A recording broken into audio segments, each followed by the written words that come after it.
Hello and welcome to the Weekend News. Today is Saturday, October 29th, and we're going to go over some of the biggest stories from the past week, and boy do I have a ton of them. And before I forget to mention, this is a special edition, as it is the very special video recorded Halloween edition. So the first story we have up today is Nintendo announces some planned upgrades for their eShop. So what they're going to do, according to this article I'm reading, is they're going to add in-game premium DLC, limited play demos, and a store that you can actually view from your computer or smartphone and look at the items available to buy. And while you'll not be able to immediately buy them using your PC or phone, you'll be able to scan a QR code and buy it on your 3DS. Eventually they want to make it so you can buy it on your phone or your computer and it will automatically download to your 3DS. And something else they announced was also background downloading, which is, nice. Most things have it, so that'll be cool. And this, it's definitely a welcome feature that they're going to be adding. I have a 3DS. The last time I played it was at PAX because I wanted to get lots of Street Pass check-ins, and boy did I get a lot. I think I got almost 200, which that was really fun, but that was the last time I ever used it, and I'm pretty sure the battery's dead now. So it'll be interesting to see what this brings. I will have to charge up my 3DS and take a look at the eShop. So, it's not going to add anything to the device itself in terms of functionality through the main interface. It's just going to bring some extra stuff to the store. And in-game premium DLC, that's something we've had on consoles for a while. Just means more money out of our pockets, but if it brings additional content to some games, I'm for it. And so rumor is that HP will be shutting down their webOS division that they acquired from Palm. It was not too long ago. It was still fairly recent. And this was bound to happen. They did the fire sale. People bought tons of webOS devices. And it was just a way for them to clear inventory. And, this was bound to happen once that was done. And the webOS software, while I never got a chance to use it, I love the look of it. It's a great, simple little interface. And, it's going to be kind of sad to have one less option out there on the market. The more options, the better is what I think. And it's a shame that this didn't, take off even marginally. It's going to be hard for anyone to topple the giant that is the iPad. But if we could have had a little bit more market share, this probably wouldn't have never happened. But now we'll never know. So goodbye, webOS. You were nice while you were around. So earlier this week, we got a better look at the new Xbox Companion app coming out for Windows Phone 7.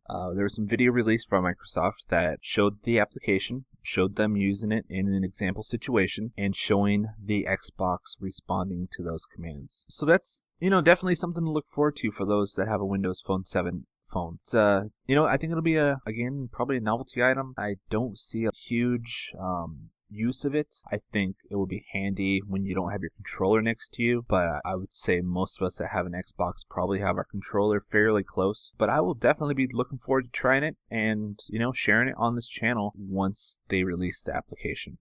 And for you Google fans out there, the Google TV Honeycomb upgrade will be coming out next week, and it will include the Android market. So for those of you that have the Sony Google TV or have the Logitech Review or that really weird Blu-ray player Google TV box, which I don't know why anyone would buy that, but for those of you who have those devices, you will be able to get the Android Honeycomb upgrade starting next week. They're going to roll it out to the Sony TV boxes first, so we'll see what the timing is for the rest of the devices, and we will have the brand new interface, the Android marketplace, and what appears to be just an overall great improvement to the Google TV interface. And actually I have been using it for a while. I did get my hands on a early release copy that was floating around out there, and it's the interface is great. It works great when I need to find something. It's just like the current version out there, the current interface. Hit the search button, type what I'm looking for, and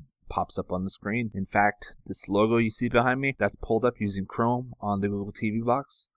So I'm even using it right now. And this upgrade, I have a friend who has a Sony TV and he's been looking forward to this for a long time. I'm also looking forward to it as, the one copy I have, it's not the release copy obviously, so, it does have its problems. So I'm looking forward to seeing the release copy out there and taking it for a test drive.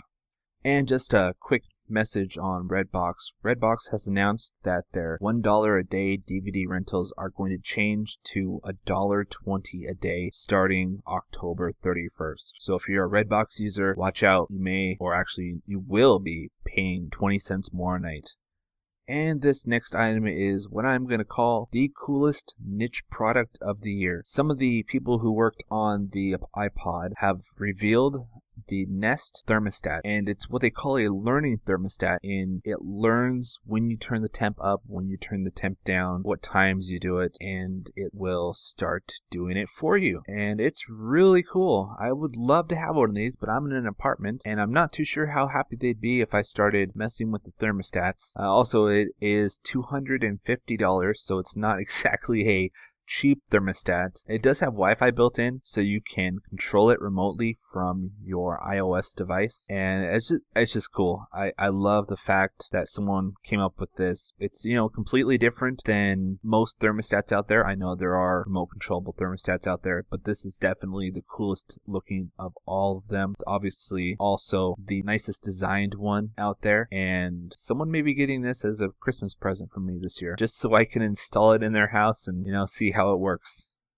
And in I could have told you to do that news, HP has decided to keep their PC division in-house. If you remember earlier this year, there was talk about HP selling off their computer division and becoming some strange unknown company that nobody even cares about. And so they have decided not to do that. They're going to keep their PC division and they're going to continue, obviously, selling computers, which is honestly the smartest idea they've had in a long time, because they are, from last check, they are one of the top PC sellers out there in the market. And, getting rid of their PC division, I can't even imagine how much money they would have lost.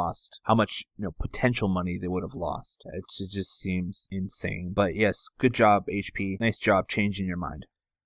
In Apple news, it's been revealed that Apple now owns the unlock slide gesture. So anytime you unlock your phone and you use a slide gesture to unlock it, you may be violating the Apple patent. So on your iPhone, if you unlock it, you're fine. You know what? It's covered. Apple owns it. Now, if you're on an Android phone, like maybe this one, then you unlock it.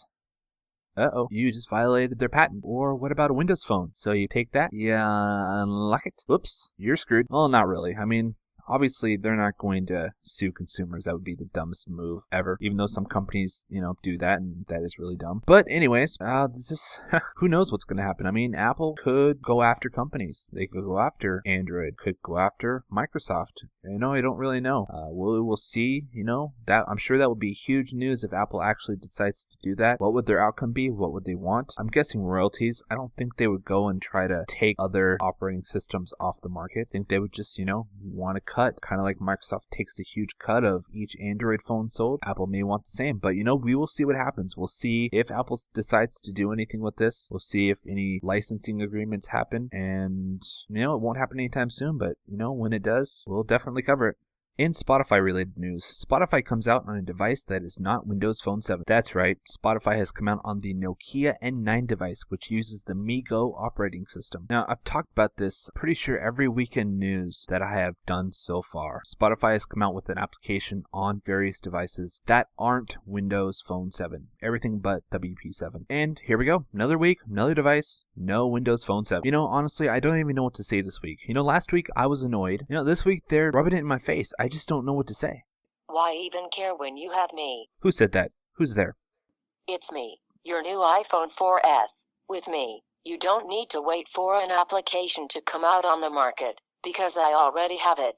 That's right. I replaced my Windows Phone 7 and got an iPhone 4S. The choice really came down to, my Windows Phone camera wasn't that great. To get shots, it would take multiple times just to get a non-blurry shot. And it was really annoying when you were having an in-the-moment situation where you had the perfect opportunity for a great picture, and then you screw it up because the camera took a blurry picture. And that was really disappointing. And then, of course, there was the fact that the marketplace didn't have a lot of applications. And I was willing to live with that. That didn't bother me too much. But But the other fact was a lot of developers don't release applications for Windows Phone 7. They will announce iPhone apps and Android apps, but you don't really see many developers announce Windows Phone 7 apps. So that was one of the other things that drew me back to the iPhone. And my last iPhone was the iPhone 3G, so it's been a while since I've had one. And Siri, it's fun, but I kind of think it's a novelty at this moment. It's nothing groundbreaking, though it is a lot of fun to use, and it's a really nice looking device, so I am pretty happy with my decision. And that's it for this edition of the Weekend News. Halloween edition. Hope you enjoyed it, and we will see you... Actually, no, we won't see you next weekend. Next weekend, I have a special event I'll be going to, so I will see you in 2 weeks. Hey, thanks for watching the video. If you found it informative and or entertaining, please click on the subscribe button to be notified of future video releases.